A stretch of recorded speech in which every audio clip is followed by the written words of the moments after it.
What if every learning or conversation started with, here's what I'm struggling with? Yes. Instead of, here's what I know, or that's wrong.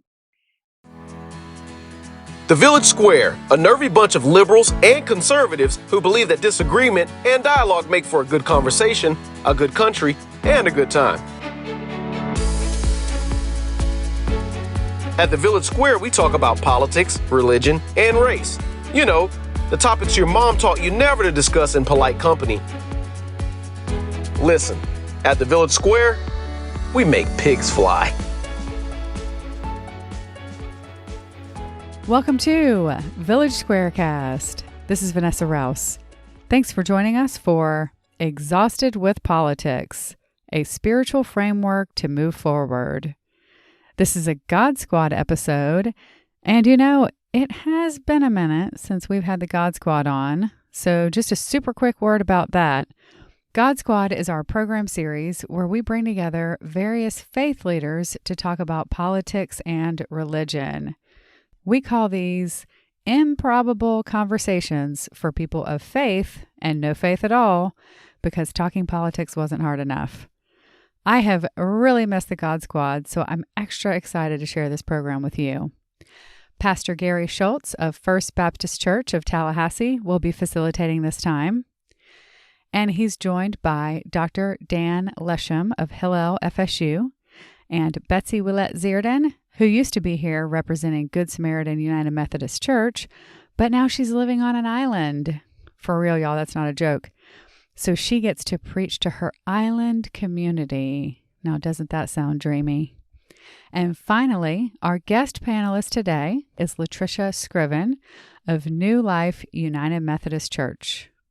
Also, just a quick note, during this program, they reference a fascinating study about the state of our politics. If you want to look into that further, we have a link for you on our website. Just head over to villagesquare.us/squarecast and then click on episode 49. We are thrilled to present this program in partnership with Florida Humanities as part of the Created Equal and Breathing Free podcast series. All right, let's jump into it. Here's Exhausted with Politics with the God Squad. And here's Pastor Gary Shultz.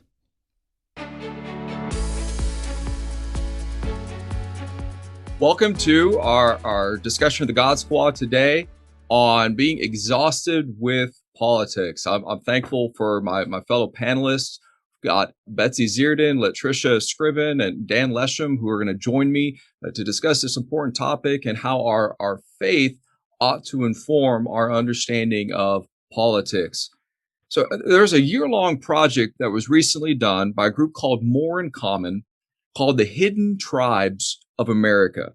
And it came up with a description of the majority of Americans when it comes to politics, the exhausted majority. We all know it's now become commonplace around the holidays. You start to see these news segments. You start to see these articles that are trying to tell you how you can talk about politics or not talk about politics with your family. And the majority of them basically come out and say, just don't do it. It's not worth it. We know that there's an increasing sense of division and us versus them when it comes to our families, our neighborhoods, our community groups, our houses of worship. So what this study demonstrates, they surveyed over 8,000 people for their political identity. And instead of dividing America into two camps like we tend to do, conservatives and liberals, they identified 7 groups: devoted conservatives, traditional conservatives, moderates, the politically disengaged, passive liberals, traditional liberals, and progressive activists. And their contention is that 2 to 3 of these groups tend to dominate and drive the discussion about politics in America. The progressive activists on the one side, who are about 8% of Americans, and then the devoted conservatives on the other side, who are about 6%. And they also throw in what they call the traditional conservatives there, because they align pretty closely with the devoted, that just don't feel those things as intensely. And that's another 19%. So those 3 groups, that's about a third of the people in America, tend to drive the entire conversation. leaving a 2/3 majority that they call the exhausted majority. Now, the reason they single out that 1/3 is because they tend to be really unified on what they believe about controversial issues. Things like race, immigration, guns, sex, gender, the causes of terrorism. But not only they're highly unified, they tend to be highly distrustful of those who disagree with them. And so when people in America talk today about how everybody on both sides just seems to hate each other, they're usually referring to this discourse. But there's that 2/3 majority between those two dominant wings. They're not necessarily politically moderate or centrist. They hold a variety of views on those issues, and they're not necessarily checked out of politics. But what unites them is that when it comes to polarization, they see it as a negative, not as a positive. They're much more open to finding common ground. They're more willing to be flexible when it comes to policies, and not just willing to be flexible, but upset when others aren't willing to be flexible or compromise or discuss. And they decry this increasing sense that everything has become politicized, that everything has become an us versus them. So what we're going to talk through in our next few moments together is why there is an exhausted majority, what we might be able to do about it, and how our faith ought to inform and minister to people at all parts of the political spectrum. So to start us off, and I'm going to throw this question to our panel, do you find this concept of the exhausted majority helpful? Why or why not? Well, I'm tired, so I can identify with being exhausted. And yes, I think it's very helpful. And as we shared a little bit earlier, what's helpful to me too is to see the study and the figures and to recognize and realize that it's only 33% that is driving the conversation. And that's encouraging to me. We need to, the rest of us, maybe speak up more or do something different. Yeah, I tend to agree. I find it helpful. I find it helpful because rather than focusing on the polarization, it says that there is a unified middle that may be more together than we think, because often we hear from the edges, from the margins. We don't always hear from those who are in the exhausted majority because we are exhausted and just don't feel like saying anything. So I think that it is helpful in that it gives hope. Yeah, I tend to agree with all of you. I just wonder, exhausted doesn't quite seem like the right term to me, but this might just be me, but it feels more like exhausted sounds like I'm avoiding like work or like avoiding effort. What I feel more is like I'm avoiding toxicity, which almost seems like a kind of slightly different valence to it. And it feels like so much of what we call discourse, because that's the word we have long used, even though it doesn't seem like it's appropriate to the kinds of conversations, even conversation doesn't seem appropriate, that are happening around politics, especially on social media, is that these venues that used to allow us to discover our own and each other's humanity seem more to be about closing off the possibility that anyone is human other than me, or worthy of the protections that we ascribe and the care and the empathy we allow ourselves to give to other people. So that discussions on Twitter quickly turn, this question about how long in any given debate before someone mentions the Nazis or Hitler, that happens so quickly in online conversations, is a signal like of how not conversational they are. So that these spaces have taken over the space that used to belong to discourse and replaced it with a kind of toxic, virulent, domineering I, that I'm right because I'm free and I hold these opinions because they're true in my eyes. And so it seems like the spaces in which people are engaging with each other don't allow for actual true engagement. So the idea of entering a political discussion is so loaded with so many things that seem hurtful and damaging that it's the last thing on earth I think I and a lot of the students I speak to here at FSU want to do. You mentioned social media there, Dan, and that leads into this idea. What are some of the cultural forces or ideas or values that really seem to drive not only this exhaustion, but the causes of this exhaustion? I mean, what are the things that are driving this in our culture right now? Well, I mean, that excellent article points out that the business model of the media is now polarization because it sells, right? It's provocative and it sells. But I was thinking about that as I was reading the article. I thought, well, it's not only that, but now there's people hopping on that bandwagon, and you have T-shirts and coffee cups and fashion statements that pick up on this polarization and then market it in all sorts of different venues. So again, it feels like it's more prevalent than it probably is because we are seeing it everywhere, hearing it everywhere, at least through our media outlets. I do think, at least, I will mostly work with college students, and certainly social media is a major driving factor. But I also think that COVID has exacerbated the size and influence of social media conversations in the kind of overall conversation landscape. Very good point. Yeah. Yeah. I mean, we haven't been able to go to the theater. Things like the theater and live music and all these things that bring people together that have nothing to do with our political views, but maybe more our musical taste. Those things used to bring people together in a space where you could enjoy being human without having a conversation about politics. And you're right. During COVID, those things were cut off. We were cut off from those. I'm sorry, Latricia. I talked over you. It's okay. Go right ahead. That was good stuff. It's the nature of conversation. So I think with social media, because of the nature of things like, Twitter, Instagram, Facebook, that's made to make very quick statements, we have learned to be intellectually lazy. And we don't need to think sometimes all the way through perspectives, because we can just make a quick statement. We may not have thought through it. We give commentary on books we've not read, on movies we've not watched, on statements that we have not spent time with.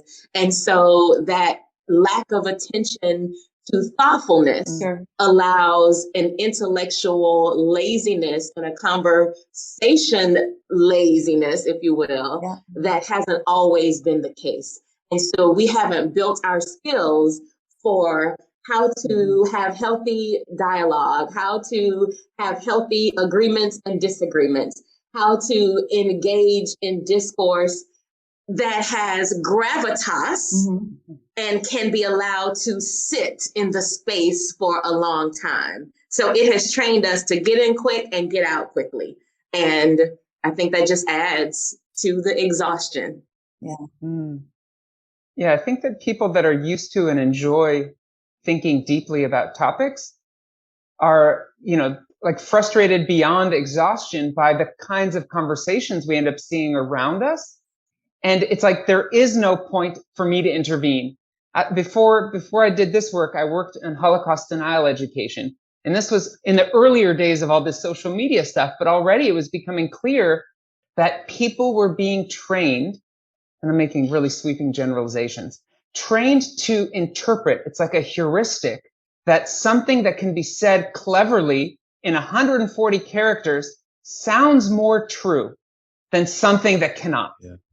And so as we were trying to educate about Holocaust denial, it's very easy as a denier, if you're speaking in bad faith, if your whole point is actually just to make an insult, it's very easy to make some kind of a point in 140 characters. But there is no nuance. There's no way to say something that is truthful in that context. So I think, like, to your point, Latricia, it's kind of like structurally, like the form is the content. These forms that we're using more and more to communicate simply refuse nuance. Right. Yeah. They're reductionist. I mean, literally reductionist. And I can also tell you that I can't spell anymore either. Somehow they're related. You just type and the spell check comes up or not, So that it also contributes to this sort of intellectual laziness and no need to write things, think things through. edit. No. In your all's experience, do you think that you're seeing these things in your communities of faith? Mm-hmm. I mean, are they as present? Are they increasing? Yeah. Go ahead. Well, I was going to say, like I was sharing earlier, just briefly when we were talking, that we have biblical precedent for compromise and how to live together. I mean, Dan, you're more the expert in this area, but I'm thinking about when the Israelites were in the wilderness, they were learning how to live together, right? They were learning how to be human. Well, this is a sort of wilderness we're in. Mm-hmm. So what is our faith and what does the Bible teach us about how to live together in the wilderness? And we have biblical precedent for compromise and conversation and coming out on the other end with a plan that'll work for us. I use the example of Paul and the Jerusalem Council as they were learning how to share the gospel, the good news with the Gentiles. And they weren't all in agreement, but they came up with a plan that they agreed to. And I see that happening even in maybe it's especially, I haven't been at Good Samaritan now for it was a year in July, but I'm at St. George Island, and it's a smaller church, and I know who thinks what and who thinks what, you know what I mean? And they know. And yet it's an island. We live together and pull together because there's maybe a hurricane coming. And I see the church working to minister to the poor in Franklin County. I know that my preaching has shifted to being about how do we come together in order to be people of faith. There's no doubt I've sidestepped some issues because it's not helpful right now. So yes, for me, I see our little congregation working through and around polarization in order to accomplish mission. I would say that I'm grateful that I get to serve in two spaces that honor conversation, dialogue, thought, questioning, turning to question. I serve at a local congregation at New Life, United Methodist Church, and also campus ministry. And the nature of campus ministry, right, is that we get to engage God with our minds, love God with our minds, and bring our whole selves to the table. Betsy, to your earlier point, I was thinking about that, how we have a biblical precedent for compromise. And it's interesting because I think we have much more of a precedent for compromise with people who believe as we do. So we have a precedent for Christians to compromise, right, together. But how do we deal with the situation when we're looking at people who believe differently than us? How do we come to the table? How do we navigate those kinds of divides? One of the articles suggests that politics has become the new religion in America as we see the declining of religion. And if that is true, how do we come to the table with what seems like different religions? Because there was a time when if I really wanted you to believe like I did, or if you disagreed, we're going to work it out on the battlefield. Somebody's going to die. And that is not what we want. So the question then becomes, if politics is the new religion, how do we come to the table and reason together? Yeah. Well, we need a church split. We need a lot more parties, don't we? Yeah. I mean, just having two political parties, it doesn't lend itself to what the church does. We just, split off because we disagree. People of faith tend to have different expressions of those faiths. So now that's true, but not all church splits have been without the kind of violence that Latricia was just talking about, sometimes lasting 100 or more years. Of course. So I think it's a really interesting point, Latricia, because you think about some of these cultural phenomenons around political spaces where there has been violence, or you hear people saying, when do we get to use the guns? So what strikes me about the validity, what seems absolutely right about that comparison is that you reach a point where you're grasping for precedent. Like, what did we do when we were this stuck before? And someone's like, oh, this is normally the part where we fight. So to me, that's like a signal that that's when you need to ask, okay, what path am I on and what vehicle am I in? That is the only option I'm now seeing, or that seems like an inevitable next step. And I mean, do we see this as a phenomenon that has been on a path of getting worse? Like, we're talking about it now because it seems like a crisis now, but a lot of these points have precedence before COVID or before the last two presidential administrations and before, Ronald Reagan. Like, you think about these really divisive, where these polarization moments start happening. And isn't polarization kind of an inherent aspect of the American political system? So then you start to say, well, is the problem that politics has taken the fore? But then you realize that religion has been just as divisive and bloody in the relatively recent past. Mm-hmm. So what I'm curious about is, I don't know, I studied genocide, and I did a really interesting course where I took students to Rwanda to study post-genocide reconstruction. Mm-hmm. And I've always been struck, or ever since I learned about it, that one of the immediate things Rwanda did, because this was a country that after genocide, as opposed to the Holocaust, where Jews then mostly by and large went and lived elsewhere, after the Rwandan genocide, the neighbors that had been killing each other went back to being neighbors again. And so the most immediate thing is, given that all the conditions are the same, how do we prevent it from recurring? And one of the first things the Rwandan government did was to establish debate clubs in cities across the country. And it's like, a debate, that sounds pretty divisive, right? But what they realized was that it actually led to healthy conversations. Right. And especially undermined, they felt that the culture had too much obsequiousness to authority.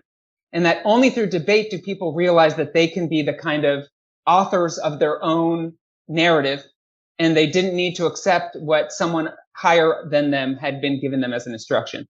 So I guess I'm going to stop with the idea of, like, do we need more? Is the answer more divisiveness? Or, like, what is the version in American society of a debate club? That's a great question. Good thought. I don't know. Well, and building off of that, and this is all good stuff. Building off of that, then what are specific areas of our faith? We're all faith leaders that we can help bring to bear in people's lives that would allow them to do this, that would lead away from both the fringes and the exhausted majority.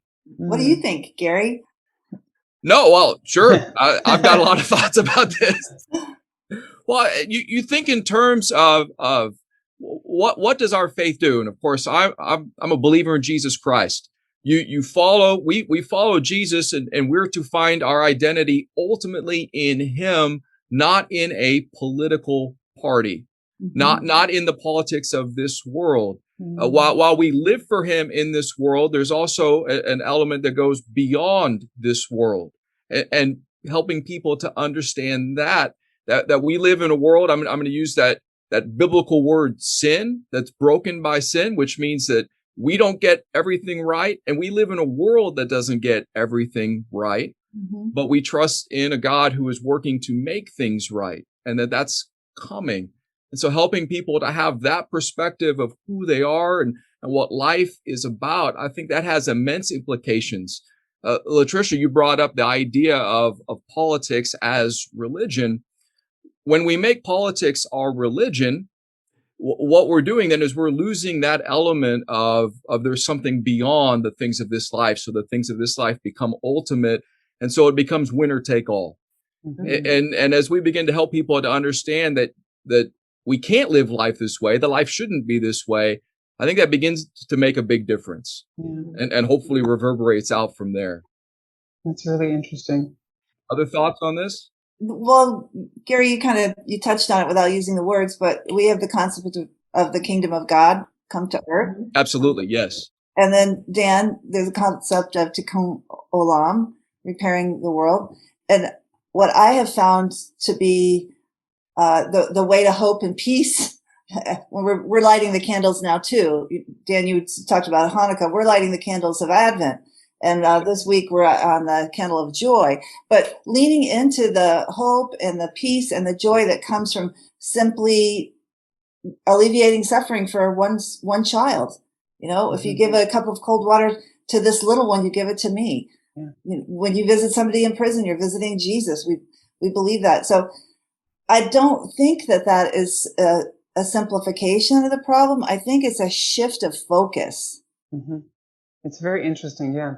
what can we do that's contributing to positivity and real relief of suffering, for even if it's just for one person?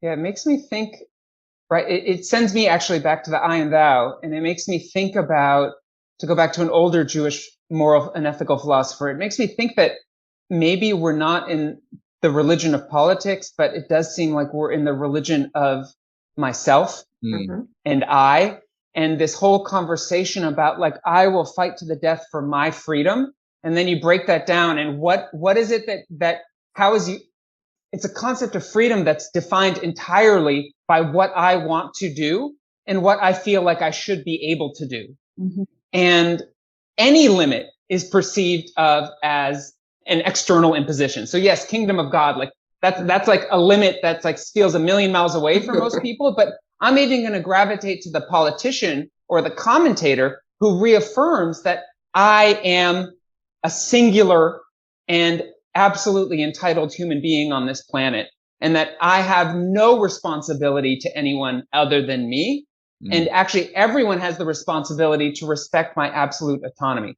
So this is something that just a recently deceased leader in the Jewish community, Rabbi Lord Jonathan Sachs from England, talked about a lot, that one of the things that's making everything worse is that we've stopped we-saying. We've stopped thinking about ourselves as pieces in a community, and we've started to do I-saying. And for him, that was connected in some way to the rise of technology, connected in some way to the kind of isolation that also happens during the coronavirus period, which he experienced.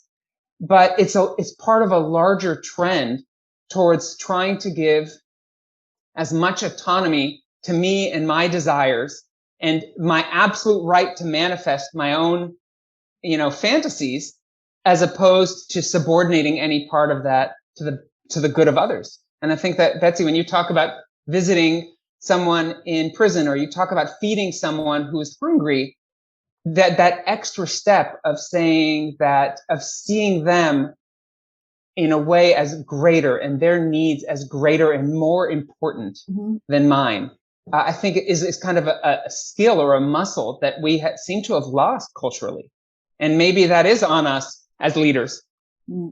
Yeah, no, I like that, Dan and Betsy. And I think that, unfortunately, a lot of the I language has crept into our theological spaces, our church spaces, and our songs, right? Our choruses, right. And so everything has become about I. And so whereas even if we take the biblical narrative and story, what I appreciate about the Israelites, blessings or curses, they're coming together, right? It's happening to all of us together. And we have a shared story. Y'all, I'm at my mama's house, and she actually has a real telephone. And so you hear it ringing in the background, maybe. Love her. Give her a hug.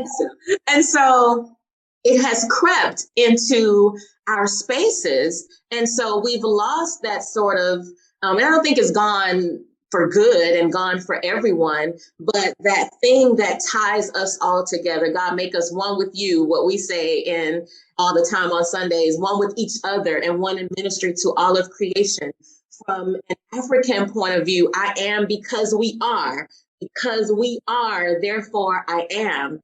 And Jesus, while was always about the community and the everyone. And somehow we've taken that message and said, as long as I accept Jesus as my personal savior, right? And as long as I'm doing the things that need to be done, forgetting that we are a piece of this entire puzzle together. There is no me without you, or vice versa. Right. Even to the point of interpreting my individual success in life as the sign that I must be doing good and I'm doing what God wants because I feel pretty good right now. Right. Yes. Well, and yet we had COVID, right? So my breath, the very breath I breathe and the very breath I breathe out has implications for everybody around me. And it was a global pandemic. We are so connected. We are connected through our breath. To grasp that and to come back to that, yes, we need to lean in that direction. But there is an African word, I don't know, Latricia, if you're familiar with it, Ubuntu? Ubuntu. Mm-hmm. Isn't Yeah. that same that's what goes into the I am, we are, therefore I am. Yeah. Right. Yes. I love that. I mean, I've heard stories years ago, a friend that was on the mission field and hung her underwear up to dry in the village, and they kept disappearing. And right. From a Western viewpoint, she's like, who's stealing my underwear? But from the village concept, it was everybody's underwear. Yes. It was for us to share. And once she finally understood that, well, she didn't hang them outside on the line any longer if she didn't want them to be shared, because it belonged to the village. So right. And so how do we bring that into our everyday lives? You know, as we said, we're in the season of Advent. After Advent, our family practices Kwanzaa, and we go through the Kwanzaa principles, and it's all about the collective, right? The we, collective work and responsibility and unity and all of those things, and reinforcing what it means to be human.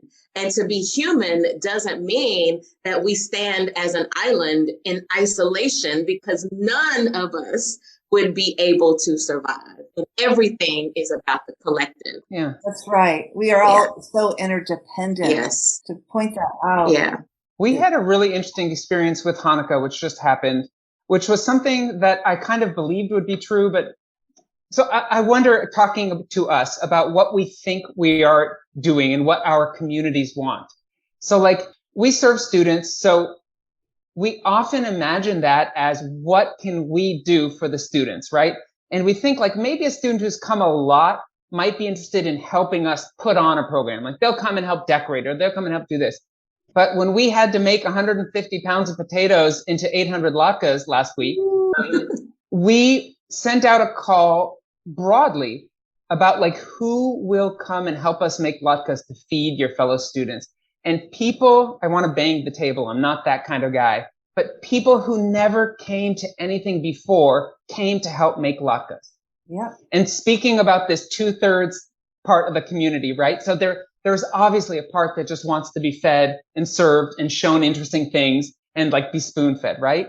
But I just wonder if we don't plan enough for, around, and give enough opportunities to those people who the first thing they're going to show up for ever is a service opportunity. Right. Which is certainly true, as you said, of students, college students, right? They are very interested in showing up and community service and even justice work and advocating. And I found that many of them are interested in things that go beyond just seeing about themselves. And how can we be in partnership with, rather than thinking that we're coming to the table with the answers? I mean, that's what I like about the story of the woman at the well. When Jesus comes and they have this fabulous conversation that we think only happens in a few verses, he is the one that comes to the well looking for something. He's like, hey, I need something to drink. You got something I can use? And then the conversation ensues. Then they begin to share their stories. Then she's like, hey, come see this guy, come meet this guy. So how do we enter into the space, not thinking that we have the answers, but even understanding that people that may be different than us have something that we need, have a thing that completes our lives, have a different perspective that helps make the whole thing a thing, right? So. Yeah, how do we get away from the answers entirely? How do we get back to the questions? Yes. Thank you. Question. Well, and a related question here is, as we've talked, I mean, one of the things that tends to drive this is this idea that everything is politicized or polarized. I mean, is this how we counteract that narrative? I mean, how can we explicitly do that and help people to see that's not the way that we ought to view or live life?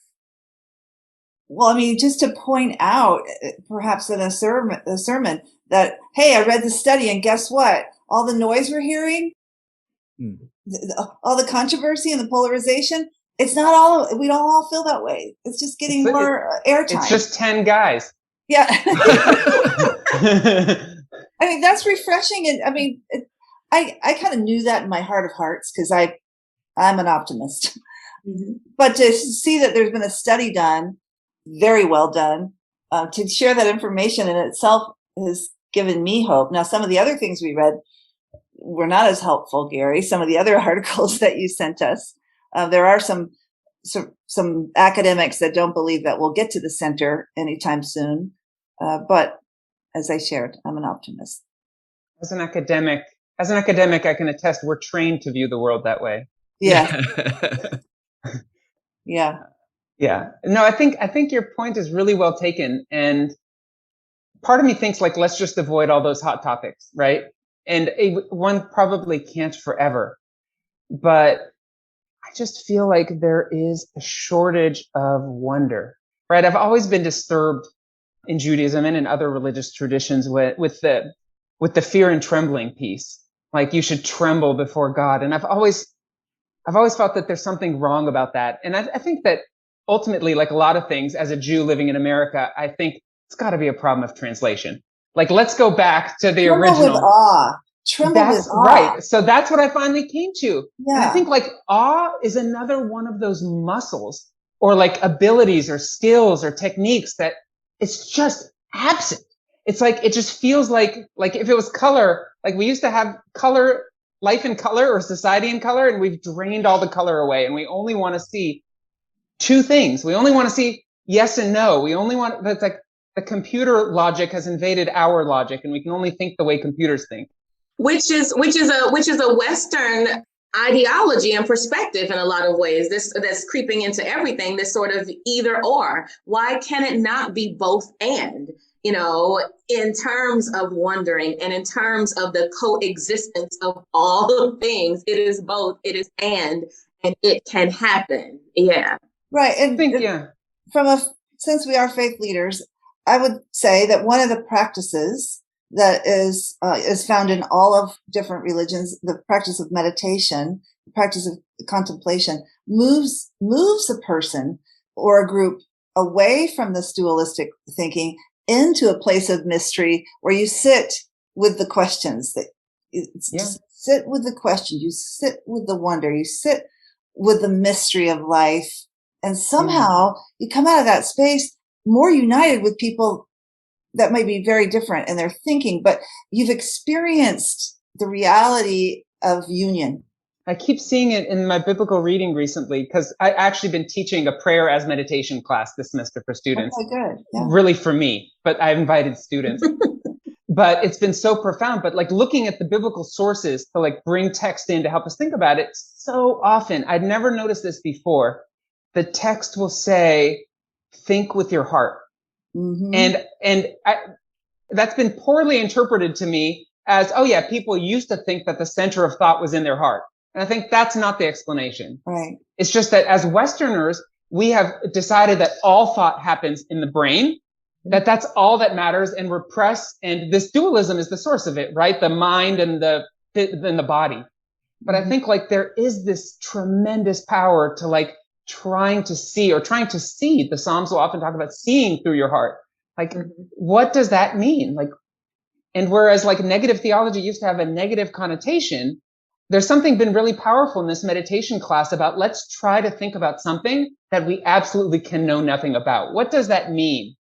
What does it mean to think about nothing? Or not nothing either, because that's something. But like, there's something tremendously liberating about trying to get away from this trap of binaries. Mm-hmm.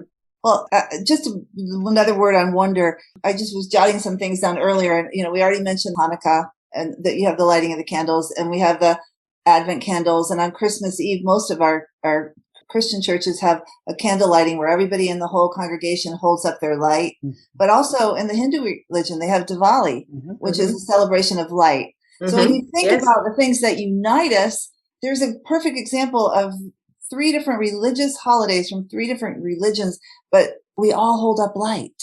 Mm-hmm. So there's a kind of a mysterious, wondrous thing about that. And then I saw, doesn't Kwanzaa have a candelabra kind of? Yes. So there you go. Anyway. Well, at this point, we're going to shift. We're starting to get some questions in. Building off some of the discussion of the last few moments, there's a question here. Perhaps the fear of getting swamped with the negative prompts folks to only make short comments, to only focus on the binary, the yes or no, rather than to explore the depths of their viewpoints. Mm-hmm. How do we fix this? Mm-hmm. And we've talked through that a little bit, but. Well, I think that's a good point, but I think, again, the venue that they're communicating on does not promote or allow deeper discussion. So you shift the venue. Yeah. Mm-hmm. That's good. It's really hard. Yeah. One of the meditations, this Jewish meditation practice I've been doing, talks about when, like, you can meditate looking at a candle, right? And so all of us see the yellow part of the candle, but he challenges you within meditation, find at least 4 colors that you see exuding from the candle. And the one he spends the most time on is black. There's that, because the intensity of that yellow light is actually shaded, is bounded by an actually palpable black light. And he extrapolates that into this idea that, like, God isn't only in the positive, isn't only in the brightness, but God is in the darkness as well. And so I think, like, it's not always possible to avoid the negative, but I do think that how we talk, where we talk, and how we frame what we're trying to say can bracket out some of the negative. And I also think that the longer you talk, not necessarily just saying words, but giving that context and the grounding in your perception, explaining that this is limited by your limitations as a person, I think fends off or some ways to get a different kind of response, or to open the space for a different kind of conversation. And Dan, let me just say, for so many reasons, I'm grateful that you pointed out that God is in the darkness, that God exists in it all. I'll just leave that there. Thank you for that. Yes. Well, I was also going to just share the idea of story. Apologetics is a branch of our Christian theology, but apologetics and that style of conversation is not as helpful right now as story. Mm-hmm. Our personal stories, our community stories, the stories in the gospel. It's stories that really shape and change us. Mm-hmm. It's not, point A, point B. It's not this linear argument. Mm-hmm. That is helpful. It's stories. Mm-hmm. And when I hear a person's story, it helps me understand why they hold a certain view. Right. And then their story begins to soften my heart, and my mm-hmm. story softens their heart. And we realize that we live in human bodies and have loves and fears, and we're more alike than we are different. It's beautiful. Mm-hmm. And Betsy, I like that. I like the sharing of stories and learning how to know, understand, appreciate that even when we hear stories and share stories and repeat stories, we do that through a certain experience and lens. So mm-hmm. we may still walk away, right, emphasizing different things, and that is okay. No, yeah. Because it all paints a beautiful portrait. Not that it's okay. Can allow things. Go ahead. What'd you say, Dan? It's not that it's okay. It's the point. It's the point. It's necessary. It is necessary. Right? Like there's this, there's discussion in some Jewish traditions about, if we're all created in God's image, are we all the same or are we all different? Like, what does that mean? Like, are we all a Xerox copy of Adam? And it's like, no, the whole point is that we're not. Because we all can only see a tiny piece, and that we actually need. And God is infinite. Right. So we might all have a tiny spark, right? Like, what if the way we played puzzles is everyone got one piece and then we all ran away? Like that's not actually an effective way of making a puzzle. Right. But that's not a picture. That's a fragment. And so, like, this idea that, like, how do we rebuild communities of meaning where we all see ourselves as contributing to something larger? I mean, I feel like it's like that book about the absence of bowling leagues and how that was an ominous sign for society. But I mean, to a certain extent, I don't know, like, how you guys feel about it, but, like, do you think that even religious communities are becoming less community-ish and more like a grouping of 100 people who are in the same room at the same time? Yes. And that's something that quick and short answers, yes. Oh, I'm sorry, Latricia. I was saying the short answer is yes. Yes. No, I mean, I think there's a cultural push there, but that's also something that I think that we have to work hard to counteract in as many ways as we can. I know one of the things I'm constantly feel like I'm saying is we have to come together around worship, service, and mission, our purpose. I mean, that's what Jesus brings us to do. And Dan, you mentioned the image of God. I mean, that foundational truth of recognizing that every person has dignity and worth, whether they're like you or not.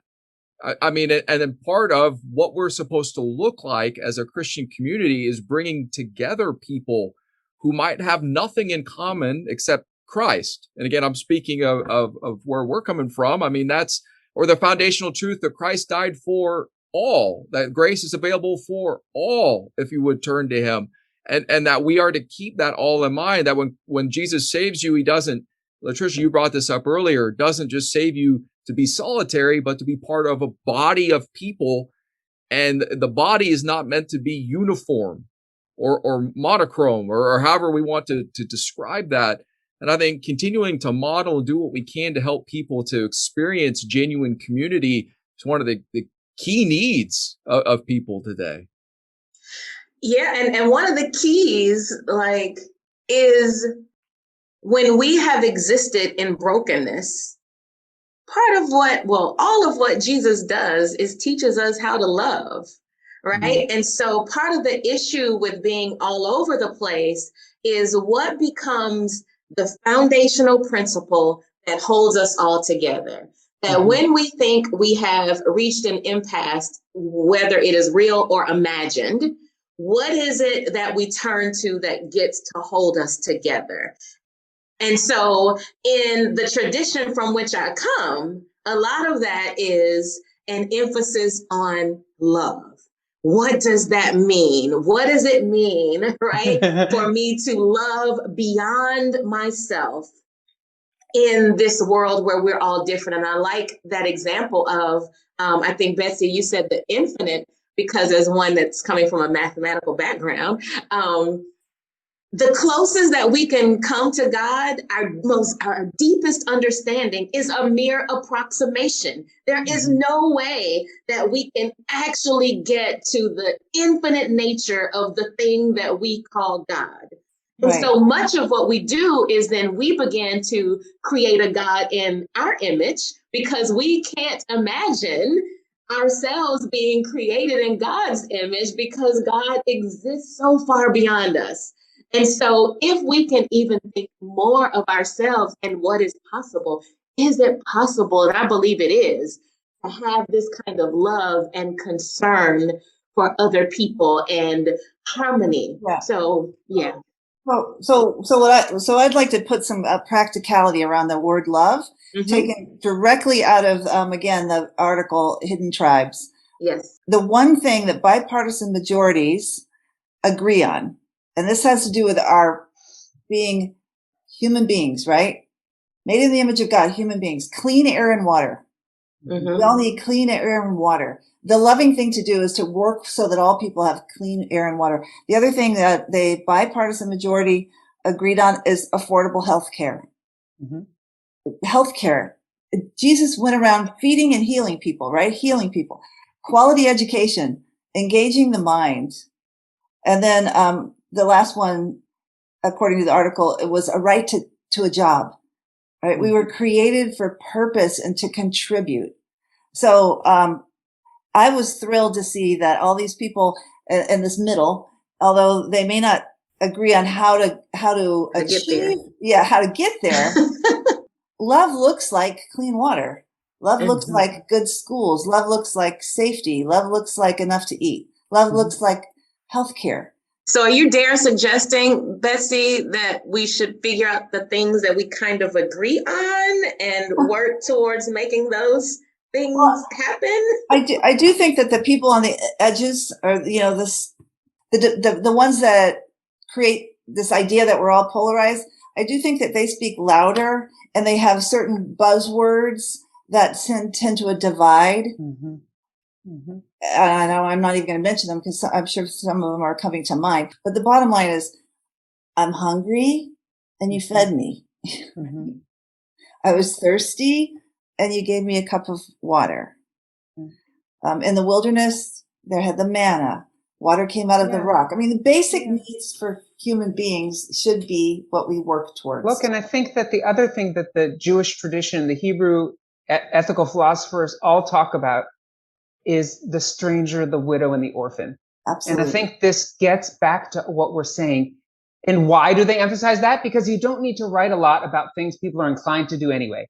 We're all inclined already to like people who think and look and act like us because we think we're great. And if anyone's acting like us, they must be pretty great too.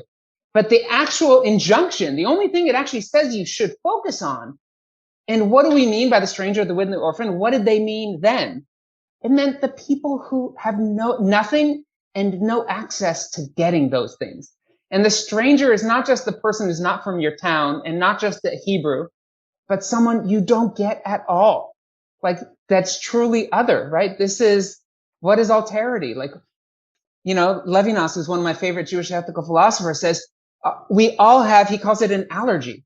We all have like a inbuilt allergy to the other. We want to sneeze. We want to run away. We want to, even to the point of killing the other. Like we're made so uncomfortable. And just because we have that instinct doesn't mean that that's what we should do. Right. So I think like our job at the end of the day is to encourage people to explore the things that make them most uncomfortable. I don't know. It's not that popular of an idea these days. Well, I preached in the Franklin County Jail Sunday, and I was very uncomfortable. In fact, I almost called my lay leader, who was actively involved at the jail, and said, I don't feel good. Because I visited in prisons, I visited in jails, but I was super uncomfortable. And let me tell you, it was such a blessing. And to something you said earlier, I shared with them a book from Prison Wisdom. One of my friends, Katya, taught writing in prisons. Anyway, I read a poem. And the next thing I knew, one of the young women popped up and she said, can I go back to my room? I wrote a poem and I want to share it with you. And she came running back and read from jail. She read this most beautiful piece of poetry she had written and then I was invited to share it. So yeah, being in places that make you uncomfortable generally come with great blessing and a stretch chart. Absolutely. And the need for opposites as a both and that must be, mathematically, you cannot have one without the other. And just as an aside, I'm loving Barry's comments around quantum physics and how quantum physics has allowed us to exist in the both and us all being astronomically unique. And when we can bring in the things from other spaces, from science, from math, from, everything, sociology, it helps us to have a bigger picture of what it is we're talking about and working towards and what actually is needed to bring balance to the force. Mm-hmm. So we got to get rid of the silos in academia then, right? Good luck. Bring them together. Well, and I was gonna close with a question that y'all have already been answering in a lot of ways about how we can hopefully chart a path forward, both as people of faith and communities of faith and faith leaders. Perhaps as we close it out here, just a brief word then on moving forward and how we can continue to help to move beyond where we are right now. Well, I mean, keep having conversations like this, but also, again, I love Village Square. I love God Squad, but wouldn't it be great to have these conversations in spaces out there where we have more participation? I don't know how to do that, but it feels like joy to me when real conversation happens. So lean into the joy, light a candle. Yeah. I would say, having the humility to know that we are not right. That even if we think we are right, maybe it's the case that we can't know that we're right. And that every single person, even those with whom we disagree, has something to offer the conversation. And perhaps the beauty happens in the intersection and in the middle if we can ever get there. I read that a new planet has literally just been discovered. Well, and if we're people of faith, then we are people that can't prove what we believe, right? Except that we want to think that we have the lock and key on the answers. Mm-hmm. What if we entered all of our spaces intentionally with love and humility Mm-hmm. for all of who we call the other, and recognized people and all of creation not as the other, but as a part of who I am? Preach.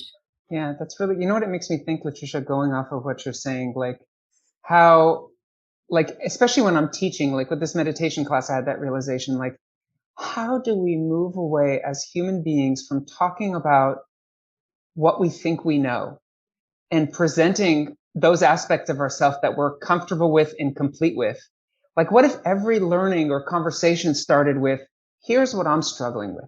Yes. Instead of, here's what I know, or that's wrong. Like, and I've just discovered that when I say, here's what I'm struggling with, the immediate effect, it's kind of like asking, like, I need to drink and I don't have a cup. It's the same thing. Like, I don't know how to solve this problem. Like, what I'm struggling with is, how do I, like, you know, like make myself pray, even if I'm not feeling like I believe in that minute. But whatever it is, if you're really asking, that's how you start a conversation. So I'd say let's model, and let's try to be honest with ourselves to always start with what you don't know and what you are working on. I think we always yearn to be and to feel and to present ourselves as more complete than we are. And I think that it's kind of it puts people off. And I think, like, societally, right, everyone wants to have the opinion, the hot take. Like, as soon as a topic comes up, here's my absolutely right opinion. And you almost never see someone write back and say, here's what I'm really legitimately struggling with about this. And I just think, yeah, we need to invite people in. It's like, how many of us have cleared the psychic space for anyone else to enter into our lives, into who we are? That's good. And I appreciate all three of you and your participation. So thank you, Latricia, Dan, and Betsy.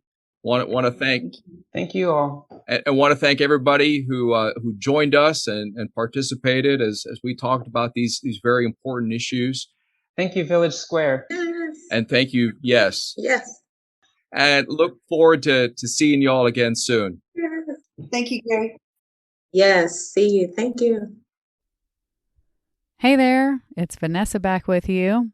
I hope you enjoyed this program. I certainly did, and I am personally feeling a little more hopeful today in this very moment after listening to these wise people.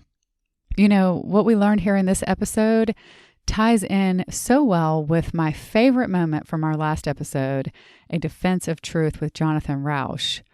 When Jonathan was talking about workshops they do at Braver Angels, he told us the single most common reaction from people when they leave the room is, we are not as divided as we've been told.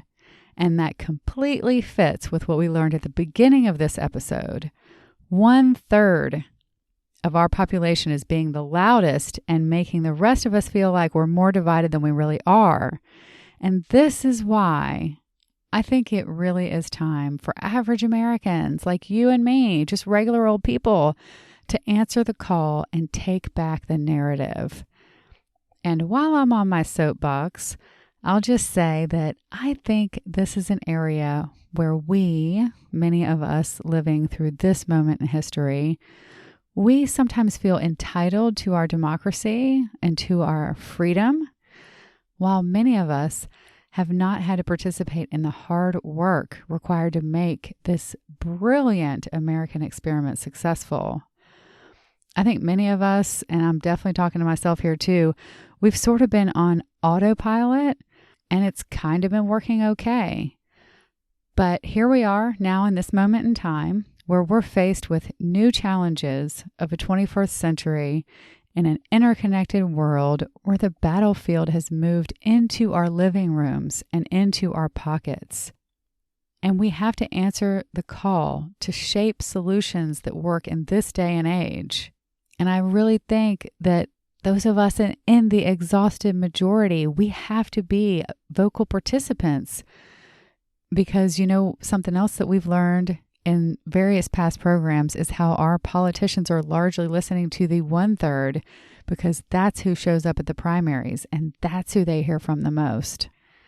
And, now this has me thinking about that part of the program where they talked about I thinking versus we thinking. I loved that part, and I think they're really onto something. When it comes to our democracy, most of us haven't had to participate in the we part very much outside of our we groups that we choose to be with.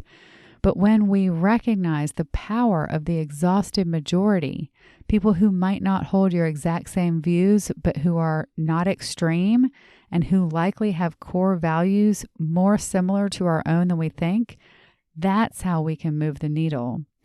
And I think a starting place is to show people who are likely in the exhausted majority that there are other types of conversations and movements out there besides the divisive ones that are in our face all the time.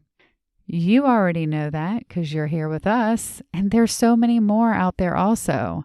So maybe a next step is to bring a friend in, show them the light. And now I'm channeling Betsy with her comments on light. I love that. See, it works in so many ways, Betsy. All right, climbing off my soapbox now. Do you want to know my biggest moment of surprise from this program? That study that they referenced shows that bipartisan majorities agree on affordable health care. What? What? I mean, really? Come on. The narrative on the street says the complete opposite. Again, proving that we're not as divided as it seems. How interesting, huh?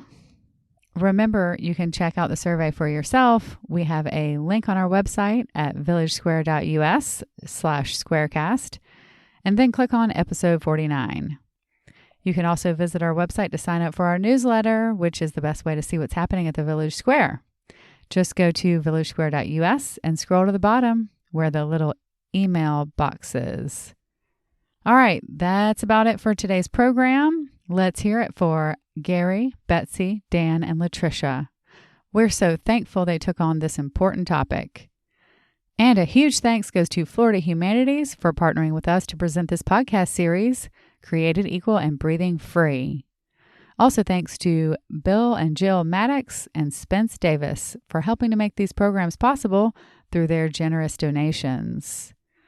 Thanks for being on this journey with us, and thanks for joining us for Exhausted with Politics with the God Squad. Until next time, we challenge you to reach out with an open heart and mind to someone who doesn't look or think like you. It changes everything. We'll talk to you soon, and thanks so much for listening to Village SquareCast.